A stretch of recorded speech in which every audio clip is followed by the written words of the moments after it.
ELEIDER Alvarez calls Sergey Kovalev a sore loser. Stay tuned.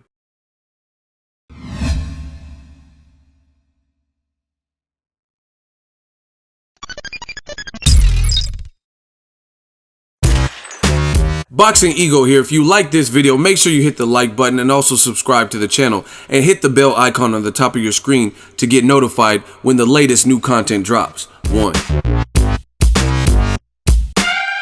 What up, Fight World? It's your boy Ego, and I'm back with some more boxing. Make sure you smash the like button. Also subscribe to the channel for the latest and greatest in boxing.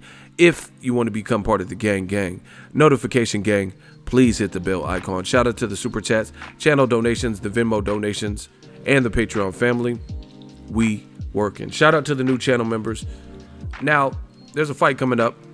It's a rematch. Kovalev lost to ELEIDER Alvarez, and ELEIDER Alvarez has heard Kovalev's statements, and I guess Kovalev said it was an accident, and you know, the reason he lost, I guess, made an excuse. This is what ELEIDER Alvarez said in response to Kovalev talking about why he lost.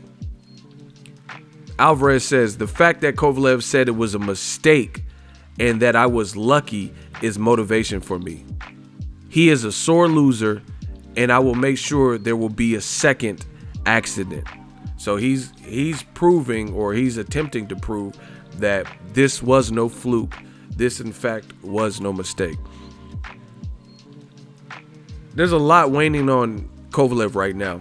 You know, outside of the ring, he obviously has an issue with a woman claiming he punched her in the face. And this is something he has to take care of just a few weeks after the ELEIDER Alvarez fight. You know, so who wants legal woes and legal trouble? You know, you have to pay legal fees and have counsel. And you're facing prison time. You know, if you lose, you know, facing up to 4 years, I believe it is. So that's one thing. But outside of that, as far as in the ring, Kovalev is at a point. This is like really a crossroads fight for him. And if he did make that excuse and saying it was an accident and stuff like that, it makes me question the mindset of Kovalev, because it looks like he's always looking to blame somebody. He lost to Andre Ward. He said, son of judges. He blamed the judges. He lost to Ward again. He blamed Tony Weeks. Said Ward hit him low, even though a punch upstairs is what hurt him. And it looked like he had no energy and was definitely fatigued. And he was distraught that he didn't have the same type of early success, i.e. like a knockdown or anything, that he had with Ward in the first fight. And he, like I said, blamed Tony Weeks. Then he loses to ELEIDER Alvarez, and it says Alvarez got lucky and it was a mistake. You know, this is just scratching the surface. We've also heard Kovalev blame trainers. He blamed John David Jackson, says he didn't help me, I had to train myself. And John David Jackson went in on him in several interviews, saying that Kovalev is, you know, a narcissist and he's lying, and Kovalev wouldn't let me speak in the corner. And Kovalev switched to a Russian-speaking trainer who works with some of the Olympians, and he spoke Russian. And Kovalev said, everything's going great, and I like this trainer. We speak the same common language. He has me working at optimal levels. And then with this trainer, he loses to ELEIDER Alvarez. He's now dumped that trainer, and now he's with Buddy McGurk. You know what I'm saying? So it's like, it looks like he's constantly like in a position where he's looking to cast the blame. And I don't think that's a strong standing point. You know, that looks, to me, it looks a bit mentally weak when you're always looking to blame others as opposed to looking inward. It takes more strength to look inward, self-reflect, and see what you're doing wrong. You know, it's easy to switch trainers and blame them, and you're the one in there fighting. They're just giving you their best advice and stuff like that. And we've seen this from Kovalev. Kovalev has said stuff like, oh, I gave Andre Ward too much credit and I overtrained for the first fight. So he said in the second fight, he scaled it back and he had a new approach, and then he still lost, and he lost worse because it didn't go the full 12 rounds.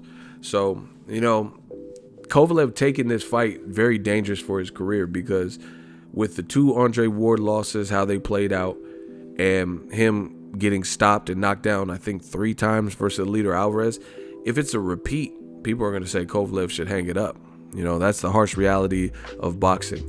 And on top of that, he has this legal trouble looming in the background about a woman who's claiming he did something that was definitely punishable.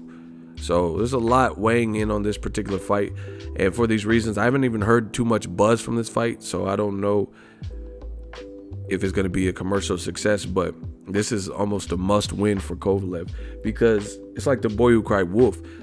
People aren't going to keep giving you a pass. Okay, it's a judge's fault, it's Tony Week's fault, you overtrained, you undertrained, and it was because you fought in America. ELEIDER Alvarez beat you because it was a mistake and lucky, and this trainer did. You know, people aren't going to just keep going with it and saying that and agreeing that these are the reasons you lost, as opposed to the guy just beat you fair and square. So I feel like Kovalev is fresh out of excuses. If he loses, then he just loses.